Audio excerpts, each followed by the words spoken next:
Crimen en la provincia de Córdoba que es sinónimo de impunidad, ese es el asesinato de Nora Dalmazo. En noviembre pasado se cumplió 14 años precisamente, estamos a poco más de 14 años de ese hecho paradigmático y que aún hoy sigue sin resolverse. Una causa que tuvo diferentes andariveles y hoy en día han pasado 5 fiscales, 4 imputados, de los cuales solo permanece uno, y hubo un periodista condenado en relación a la causa. Pero vamos a dialogar en este caso con el periodista y escritor de Río Cuarto, Hernán Vaca Narvaja, para que nos actualice un poco respecto de este caso, que posiblemente llegue el juicio oral al viudo de Nora Dalmazo, Marcelo Macarrón, en los primeros meses de este año. Hernán, ¿cómo te va? Buenas noches. Germán Giachero te saluda desde Canal 20 Noticias. Hola Germán, ¿cómo estás? Un gusto. El gusto es nuestro, Hernán, gracias por recibirnos. Y bueno, por ahí, para empezar, yo lo mencionaba en la introducción, increíblemente un periodista condenado en el marco de una causa por asesinato. ¿Cómo es esto? ¿Cómo fue? Bueno, son esas cosas absurdas de la justicia argentina y de la justicia de Córdoba, ¿no?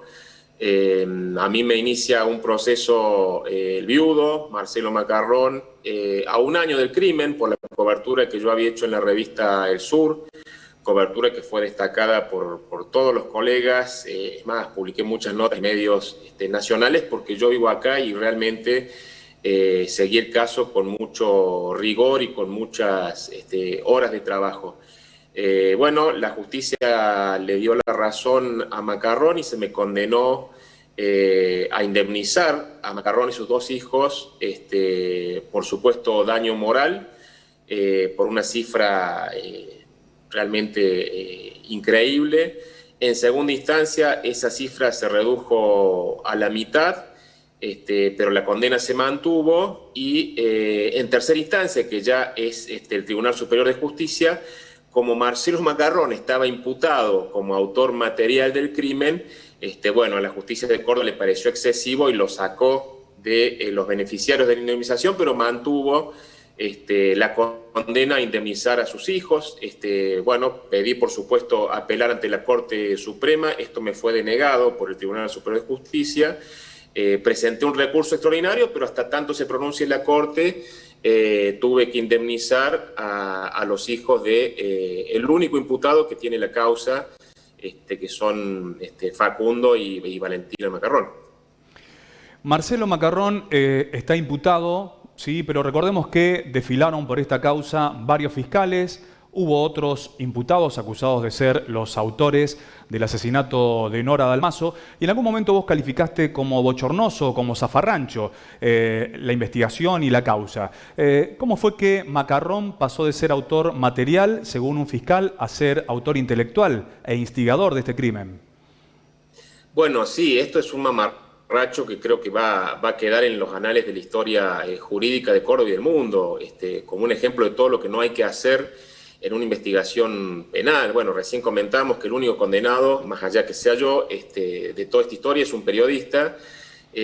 Acá se imputó, por ejemplo, el primer imputado que tuvo la causa fue Rafael Mañasco y se lo imputó en base a rumores, porque era infernal. Todo Río Cuarto decía que había sido el amante y el asesino de Nora Dalmazo y ni siquiera la conocía. El fiscal lo imputó lo mismo, y en el decreto de imputación, que es cuando uno le lee en la acusación, lo acusaba de haber estado con la víctima la noche del crimen, pero no de haberla asesinado.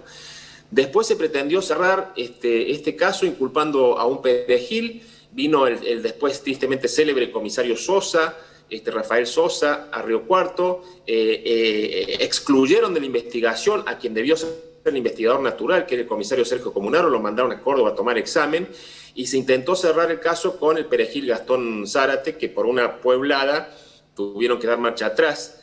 Después tuvo un tercer imputado que fue el hijo de la víctima, a quien yo tuve que indemnizar. Estuvo 4 años imputado en base al material genético hallado en la escena del crimen. Son decisiones que fue tomando el Ministerio Público Fiscal. Yo mismo en aquel momento era coordinador del Observatorio de Derechos Humanos de la Universidad Nacional de Río Cuarto y presentamos una denuncia por inacción porque la causa llevaba años y el fiscal Di Santo no hacía nada. Cuando cambió el fiscal, la causa se reactivó y ahí entra la hipótesis de Macarrón, que es lo que vos me preguntabas, como autor material. ¿Por qué? Porque el FBI manda los resultados y determina, en base a una ciencia, una tecnología más avanzada que la que hay en el CEPROCOR, que el ADN hallado en la escena del crimen y en el cuerpo de la víctima, no solamente que es de la familia Macarrón, como había determinado el CEPROCOR en Córdoba, sino que es de Marcelo Macarrón, con lo cual sale Facundo de la imputación y entra Marcelo Macarrón como autor material del crimen. ¿Por qué? Porque la huella genética lo ubica en la escena del crimen. Se investiga esta ventana horaria porque él está en Punta del Este y el fiscal logra demostrar que existe un margen de tiempo que le habría permitido viajar a Río Cuarto en avión, asesinar a su esposa y volver a Uruguay. Cuando esto está por ser elevado a juicio, sorpresivamente el fiscal renuncia, después se arrepiente, pero bueno, en base a todos estos titubeos, la defensa de Macarrón lo recusa y entra, como vos bien decías, el quinto fiscal a la causa. El quinto fiscal, después de casi 2 años de revisar el expediente y de recoger nuevos testimonios, lo acusa ahora de ser el autor intelectual, es decir, de haberle pagado a un sicario para que asesinara a su esposa mientras él está de Punta del Este. En esto estamos esperando que se haga el juicio. Ya hay un tribunal constituido, debió haberse hecho el año pasado, pero bueno, por cuestión de la pandemia se postergó para este año. Estimamos que en el segundo cuatrimestre, en la segunda mitad del año, podría estar realizándose el juicio. Bien, Hernán, en esta investigación, en esta causa, en este crimen, aparecieron los coletazos del poder económico, del poder político. Si tuvieras que señalar vos a alguien como mayor responsable de embarrar la cancha durante todo este tiempo, ¿a quién se indicarías? ¿A la justicia, al poder político, al poder económico o todos juntos por ahí? Bueno, no, el responsable primero es el Poder Judicial y el Ministerio Público Fiscal, que se dejó manipular, que inculpó perejiles, que desvió o dejó desviar la investigación. Pasaron 5 fiscales por la causa y cada uno tuvo una hipótesis diferente. En esta causa se metieron los servicios de inteligencia para proteger a uno de los sospechosos, que era el famoso francés Michel Rorer. Pero bueno, todas esas injerencias del poder político, del poder económico, fueron permitidas, consentidas y avaladas por un poder judicial que mostró su peor rostro. Digo, lo mostró por la repercusión mediática que tuvo el caso en todo el país y te diría en el mundo. Pero acá en Río Cuarto tenemos un montón de causas similares donde la impericia, la negligencia y el criterio clasista y patriarcal de la justicia de Río Cuarto terminan con crímenes aberrantes en la total impunidad. El caso de Dalmaso es el más conocido, pero no es el único que tenemos en Río Cuarto. Tras casi 15 años de ocurrido este hecho, ¿considerás que puede llegar a haber una resolución que ponga fin a la impunidad en este caso? Mira, Germán, me parece que lo importante es que se haga el juicio, porque esto va a permitir que la gente conozca todas estas irregularidades y estas manipulaciones que hubo durante la causa. La acusación es, te diría, casi incomprobable, porque ¿cómo probás vos que Macarrón le pagó a un sicario si ni siquiera tenés el nombre del sicario?